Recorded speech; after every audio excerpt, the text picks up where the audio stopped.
What's up, Tiger fans? Morgan here, back again with another quick video about your Clemson Tigers. And this time, we're going to talk about the passing charts. Really, the first time this year that I've done a video about my passing charts over on Twitter. And we're going to look at the FAU game.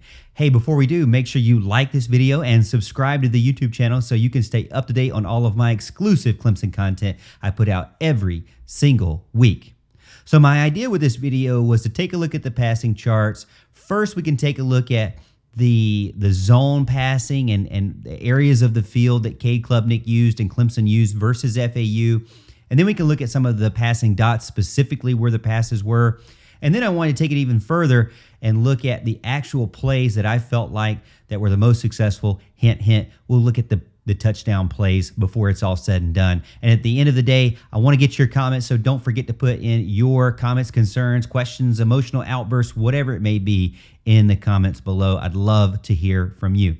So let's pull up the passing chart for Cade Klubnik, look at the zone chart, and see exactly where he was passing the ball successfully and maybe not so successfully. Now, I get a lot of scrutiny on this chart because anything really below 65% is less than optimal for an elite quarterback. As you know, most of the top quarterbacks in the country should be at a 65% or higher completion rate. If you're at 60 or higher, that's better, not the best, but 65 and higher, 64, that's where you really want to be. I think Trevor Lawrence and Deshaun Watson were in that 63, 64 range. You get closer to the 60 range, you're not as high up as far as an elite quarterback goes. You get below 50, then it's really not good for sure. But I didn't want to have a chart that was too picky. So I went with above 50%, you got green, below 50%, you got yellow, and then below 25%, you got red. So you can take a look at it here. Let's start from left to right.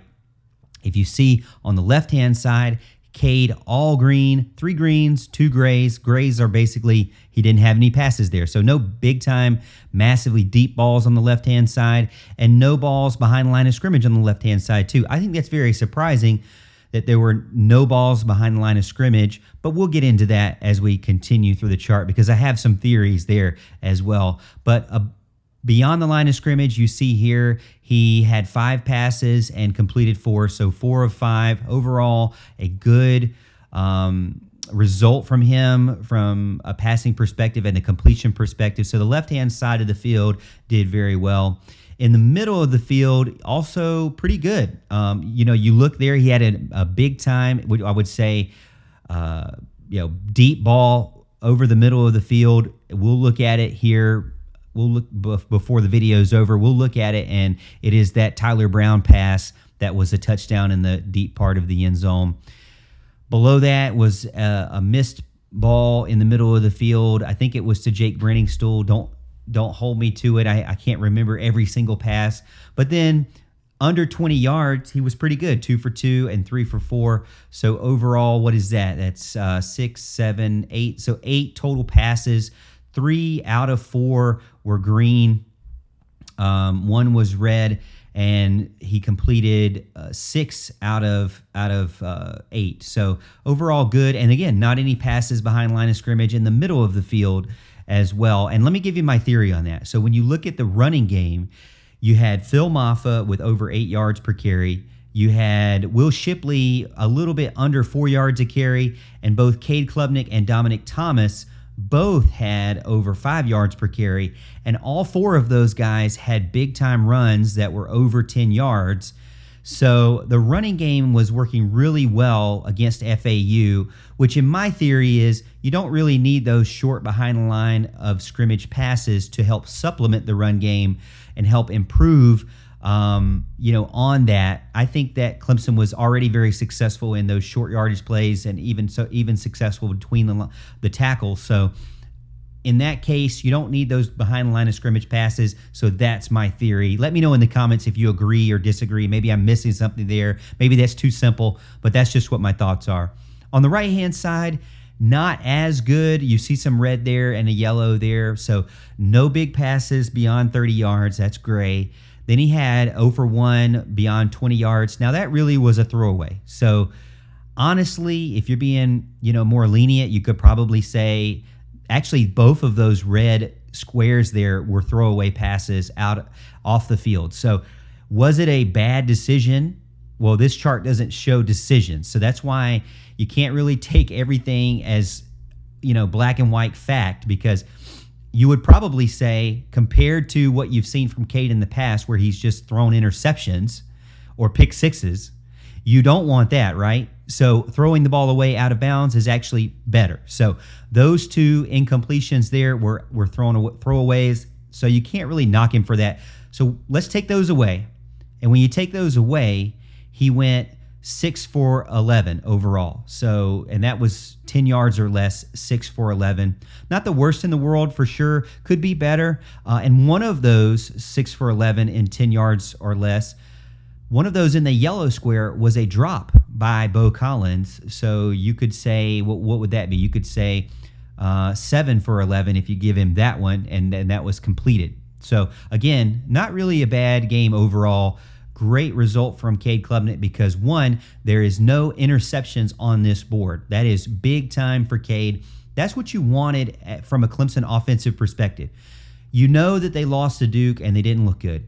That's behind you. All you can do is look forward. So Charleston Southern and FAU were games that you had to build upon and get your confidence back in the offense, get players involved that weren't involved in the Duke game, and get them on the same page outside of practice with Cade Klubnik.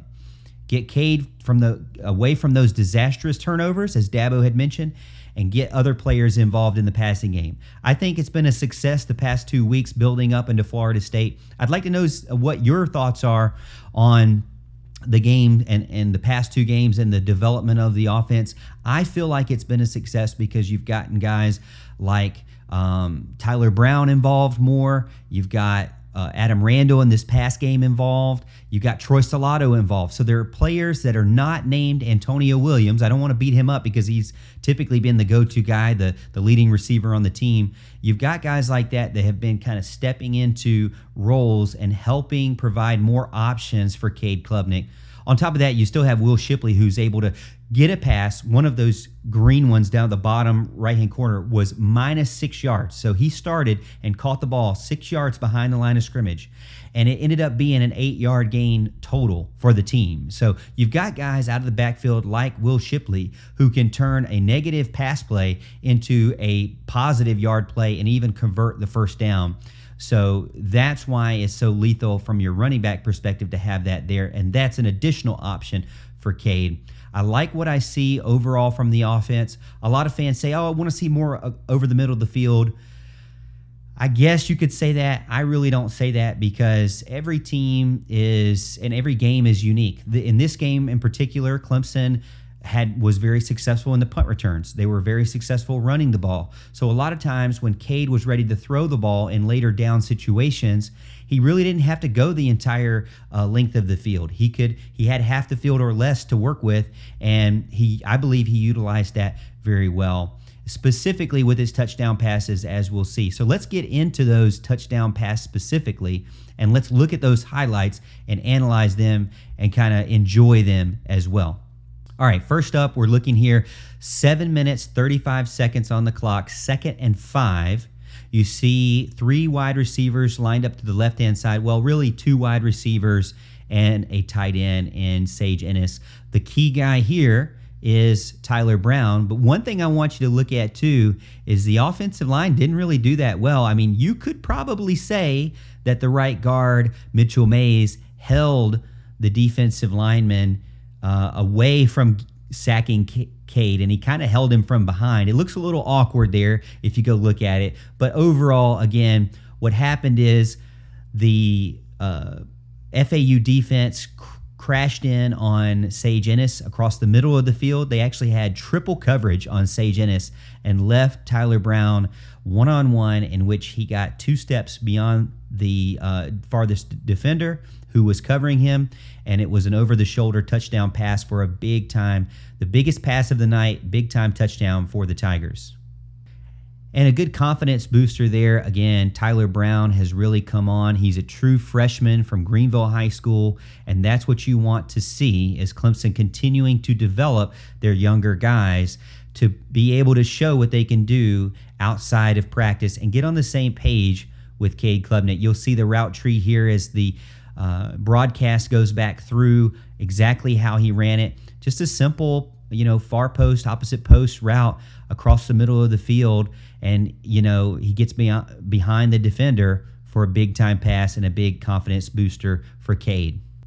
All right, here's the second touchdown pass. You see Bo Collins going in motion here across the back of the offensive formation. He does an RPO. Cade does an RPO to Will Shipley, and he's looking for Jake Brenningstool, who's coming across in a slant route, bumps up against the receiver.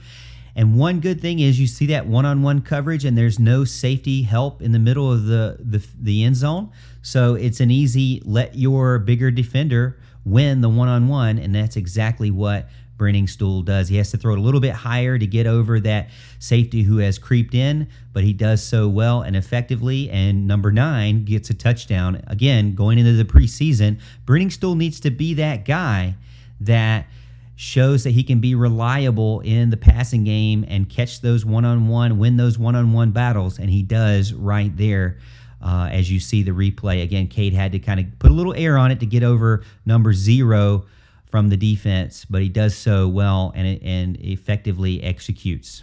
Now, this is not a offensive play technically, but this is what I was talking about earlier in the video. Tyler Brown, massive punt from the FAU punter. Tyler Brown gets it and just chews up a ton of yards in the punt return.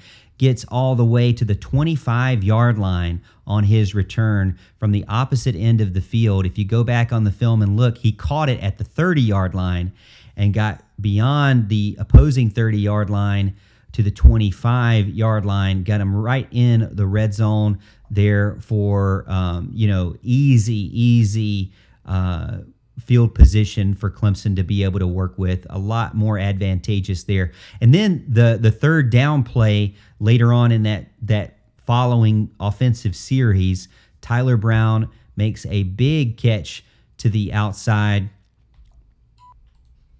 on a corner route. Again, one-on-one. A lot of people say, why aren't the wide receivers getting open? And the thing about college football is, and football in general, you're not going to have a lot of plays where guys are just massively open. That's what you call a busted coverage, and you're not going to have that a ton. But what you are going to have is one-on-one scenarios, and in those one-on-one situations, your quarterback has to be able to find guys that he can trust to win those one-on-one balls. Make those 50-50 balls 70-20, 70-30 balls, or 75-25 balls, or 80-20 balls. We're seeing it here now. Guys are still relatively covered. There's a defender in their area, but they're winning the one-on-one matchup, and that's how you win big-time games and close games, and that's how you get to the college football playoffs. Following up, second down in the same series, right back to Tyler Brown. Hey, you've trusted him this far. He's gotten you from the 30-yard line all the way down to the 2-yard line. Why not give him the ball in another one-on-one scenario where he does a quick slant to the inside? You could probably even argue that this was a middle of the field throw, but I gave it to the left-hand side because he did kind of fall on the inside of the hash there. We could debate over it, but again, a great one-on-one battle, number 6 versus number 6, and he catches the ball. He gets separation. It's not a ton of separation, but just enough for your elite quarterback to thread the needle, get it in there, and him make a play with his hands to score the touchdown. And also his performance also gave him an ACC Player of the Week award as well. Big time for a true freshman from Clemson. All right, hey, that was video of the passing charts. We looked at the different zones and the areas of the field that Cade Klubnik threw the ball. We talked about maybe some of the theories and philosophy and just game plan strategy throughout the game that Clemson had to do. Again, on the stat sheet, he didn't have a ton of yards, but he did have 3 touchdowns. His completion percentage wasn't really that good. It was under 60%, but there were a lot more to the game than just that. And so when you really look at the whole body of work, what's the one thing you needed to do? It wasn't really to put up Heisman Trophy numbers. It was really to try to get on page with a couple of wide receivers, more than just Antonio Williams. I think Cade Klubnik has done that over the past 2 games. And the other thing was to get rid of the disastrous plays where you just shoot yourself in the foot and you have a massive turnover that either results in a big, field position change or a big, point change in a pick 6 or something like that. You got rid of those disastrous turnover plays. You got on page with other wide receivers. So I think the past 2 weeks have been a success for Clemson leading into the ultimate game, the next big game on the schedule. And this is an ACC matchup against rival Florida State. Hey, let me know what you think in the comments. Do you agree with some of my thoughts? Maybe some things I missed that you'd like to tell me about and talk about in the chat. I'd love to hear from you. Don't forget to follow me over on Twitter if you like these passing charts, because this is where I post them, usually at The Morgan T Show. And again, hit that like button if you like the video, and don't forget to subscribe.